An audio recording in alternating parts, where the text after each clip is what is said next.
Right now at noon, a new high-tech crime-fighting lab is coming to southeast Kansas. And while we have some isolated showers, maybe a rumble of thunder today, we are tracking more thunderstorms for Wednesday. Look at your forecast coming up. Plus, law enforcement in Missouri share advice for keeping children safe on the water during the final stretch of summer. The 4 states' most watched news starts now. This is KOAM News at noon. I'm Elise Noe. A 16-year-old boy has died following a UTV crash in McDonald County, Missouri. Reports of the crash came in just before 11:30 a.m. yesterday.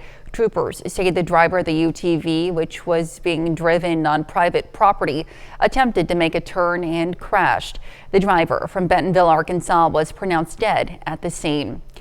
And crews responded to a house fire on Nicholas Lane in North Carl Junction just before 5:15 yesterday morning. Heavy smoke could be seen from the roof and attic area. The initial investigation suggests the fire originated just outside the garage in a trash can on the side of the house. Crews have not determined what was in the trash can at the time. Everyone made it out of the home safely and without injury. Let's take it over now to Chris Warner for a look at today's forecast. Yeah, we had some of those scattered showers, few rumbles of thunder this morning. Not as much going on, which is what we mentioned early this morning as well. Is what we see the rest of today is going to be isolated to widely scattered at best. We do have some mostly cloudy skies out there downtown Pittsburgh. We got little blips on the Skywatch storm tracker. Some of it is real rain, some of it is just radar glitches, but we are expecting still some additional isolated showers. Again, maybe a rumble of thunder. You can see the activity we had this morning finally started to push off to the south after kind of slowing down for a bit. We started yesterday right where we should be, but we were about 11 degrees cooler than normal, making it to the mid 70s. Temperatures now, though, a little warmer, upper 70s, 77 Joplin, 79 in Pittsburgh, and around the region where you've seen a little more cloud cover, where you saw that rain. It's a little cooler. Look at Neodesha, 69, 68 in Parsons, and then you get outside of that and we start to go into the mid to upper 70s across the area. Still looking at highs, eventually capping out right about 80 for most of us. Mid 70s by 7, isolated storms again. They'll be winding down by 8, partly cloudy skies overnight, and back to the upper 60s by 11. Now we do have the opportunity for strong to potentially severe storms as we head into our Wednesday evening. We're going to break down those details for you in the full forecast in just a few more minutes. Elise? All right, Chris, thanks. Well, many families are spending the last few days of summer on lakes around the area. Law enforcement has a strong message for parents to head off tragedy. The message comes after several children have drowned at the Lake of the Ozarks this year. As Emma McDarris reports, emergency workers have some advice they say every parent needs to know. Here at Lake of the Ozarks, firefighters and first responders have seen 6 child drownings this summer. These agencies have banded together to remind parents to call 911 immediately if their child is missing. Every fire, EMS, and law enforcement agency in the lake area signed off on this to get the message out to call 911. And the tagline with it is, it's not embarrassment, it's being proactive. The Sunrise Beach Fire Protection District released this strong message this morning in response to the deadly incidents they responded to this summer. We saw some delays, not just with those incidents, but with some other ones where people weren't calling 911 immediately and doing searches themselves. The fire chief says that they can get resources to parents more quickly as they search for the missing child. Families that are very familiar with the area say they try to understand where they are on the lake in case they do have to call. I'll try to maybe look for the closest business, such as a gas stock like this. Yes, definitely call 911 and try to figure out where you're at by land. Firefighters also encourage everyone on a boat or in the lake to wear a life jacket and to keep small children or weak swimmers within an arm's distance. The Sunshine Beach Fire Chief says this PSA isn't trying to embarrass anyone who may call and not have an emergency, but promote proactive actions that could save a life. And our point to this whole thing is, get us out there. We can always turn everybody around, but to have the help there as quickly as possible helps create a better positive outcome. The plan also says this information is the same for elderly family members who wander away.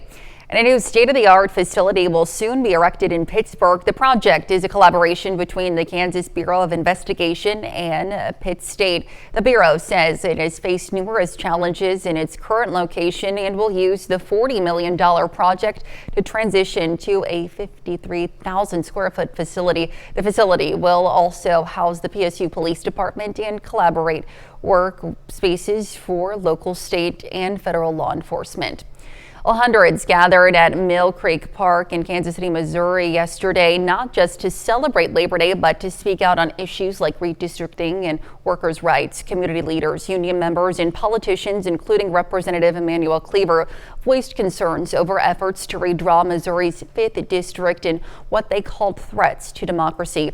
Organizers say they won't be silent as lawmakers prepare to take up the redistricting fight later this week. Community members in Joplin used the holiday to protest. Protesters stood at 7th and Range Line to advocate for workers and everyday citizens over billionaires. They advocate for protection and expansion of Medicaid and Social Security. Organizers say working people built the nation and that, quote, the billionaires' time is up. We're here to simply let the folks out there know in the event that they're questioning what's happening, going on in this country, in and around Joplin and in this country. If they feel like things are just not right, they're not alone. A protest like this one held in Joplin took place across the United States yesterday. And Congress returns from recess today with a full agenda from averting a government shutdown to demanding answers from Health and Human Services Secretary Robert F. Kennedy Jr. about the CDC shakeup. Natalie Brand has a preview of what to expect this week and beyond. Lawmakers back from summer recess already face a September 30th funding deadline to avoid a government shutdown. Democratic leaders are calling for a bipartisan meeting and accuse Republicans of threatening to go at it alone. Under the Senate filibuster rules, Democratic votes are going to have to be at the table, but we have to get spending under control here in Washington to get this country back on track. There is a bipartisan push for more information and transparency around convicted sex offender Jeffrey Epstein and co-conspirator Ghislaine Maxwell. Today, the House Oversight Committee is scheduled to meet privately with survivors. And Wednesday, Kentucky Congressman Thomas Massie and California's Ro Khanna will hold a news conference with victims as they push for a bill requiring the Justice Department to release all documents related to the case. They will be telling their story, and they will be saying clearly to the American public that they want the release of the Epstein files for full closure on this matter. Following the Trump administration's shakeup at the CDC and firing of Director Susan Monteraz, there are also calls from both Republicans and Democrats for oversight and answers. A New York Times op-ed from 9 former CDC directors and acting directors accused Health and Human Services Secretary Robert F. Kennedy Jr. of endangering public health, pointing to recent cuts at the agency and changes to vaccine policy. The concerns that they outline are really about politics and ideology taking precedence over public health and science. Secretary Kennedy will face questions on Thursday, testifying before a Senate committee, his first appearance on the Hill since the agency's overhaul. Natalie Brand, CBS News, the White House. Coming up, Afghanistan is struggling to cope in the aftermath of the deadly earthquake. And later, we're making baked macaroni and eggplant Neapolitan in the Mr. Food Test Kitchen. There's an urgent search for survivors in Afghanistan after a massive earthquake struck the eastern part of the country. The death toll has now risen to more than 1,400. CBS News' Imtiaz Yab is tracking the response. The search for survivors in the ruins of these remote villages in eastern Afghanistan have now stretched into a second day. Local residents used their bare hands to dig through what was left of their timber and mud brick homes as they struggle to come to terms with what's been lost. 5 of my nephews and 2 of my nieces were killed, along with one of my aunts, said Hekmatullah. The number of dead and injured is very high. Just look at the condition of all the houses here. The powerful 6.0 magnitude quake has killed at least 1,400 people, according to the Taliban. Thousands more were wounded. Some of the injured were airlifted by the few helicopters the ruling Taliban still operate and have been brought to overcrowded regional hospitals, which could barely cope. After decades of war, Afghanistan remains one of the least developed countries in the world. Since the Taliban swept back into power in 2021, foreign aid to the country has been sharply cut. And after President Trump returned to office earlier this year, he ended nearly all U.S. support. Further complicating matters, millions of Afghans who had been living as refugees in neighboring Pakistan and Iran have been forced back, and many had settled in these now ruined villages.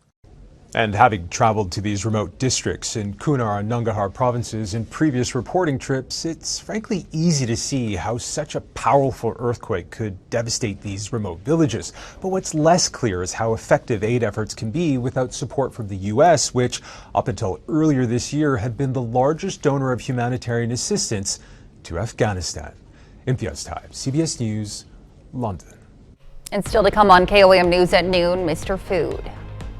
Join us as I show you how to tell if an eggplant is male or female. Then I'll tell you which one you should look for. And as we mentioned, we are tracking severe thunderstorm chances as we head into Wednesday evening. The latest when we come back.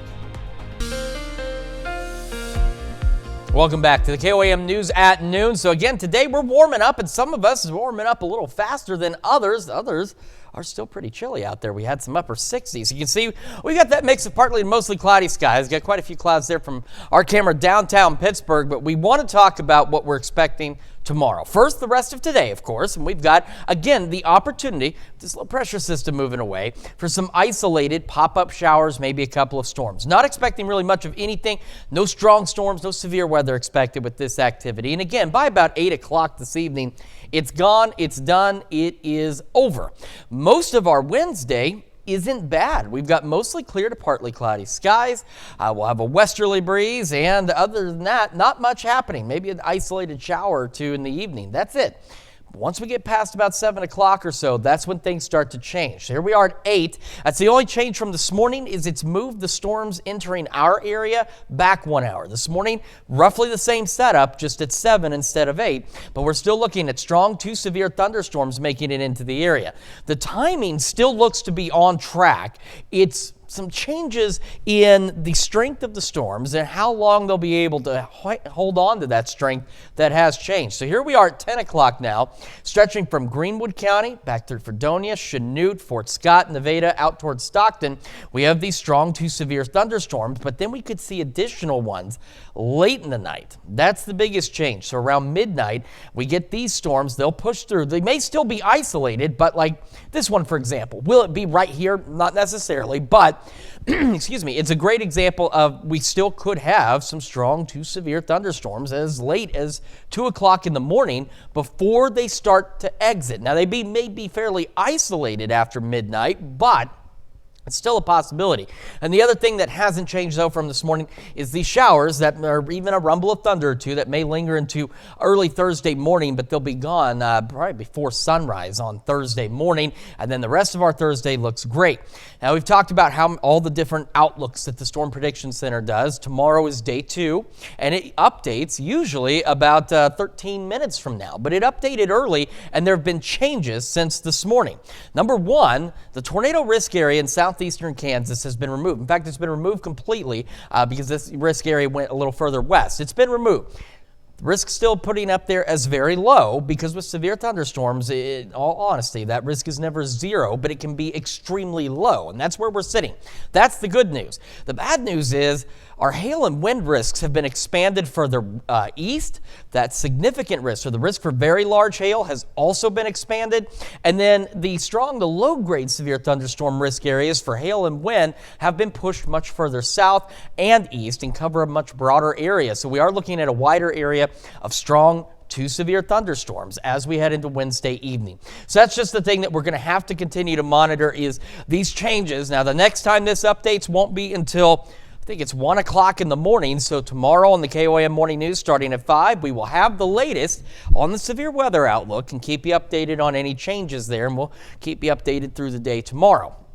Outside of that, again, low mid-80s tomorrow, upper 70s for our Thursday. We've got a great weekend ahead of us. Next week, a little warmer, but we'll start off with some additional scattered shower thunderstorm chances. But again, just make sure you got the KOAM Skywatch weather app and stay here with KOAM on air and on KOAM Plus. We'll keep you updated tomorrow. Absolutely. Keep an eye on it, but the weekend. The weekend looks fantastic. Yeah. All right, Chris, thanks. So stick around. We're making baked macaroni and eggplant Neapolitan in the Mr. Food Test Kitchen. We'll be right back.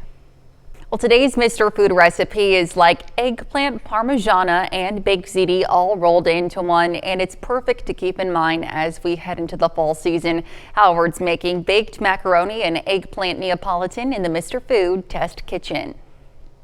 Hey, I've got a question for you. Do you know how to tell a male eggplant from a female eggplant? Nope, I'm not kidding. There really are male and female eggplants. And to tell the sex of an eggplant, you'll look at the indentation at the bottom. If it's a dash, it's female. If it's round, it's male. Male eggplants have fewer seeds, which makes them a little less bitter. So the next time you're at the store, pick up a few male eggplants and try this.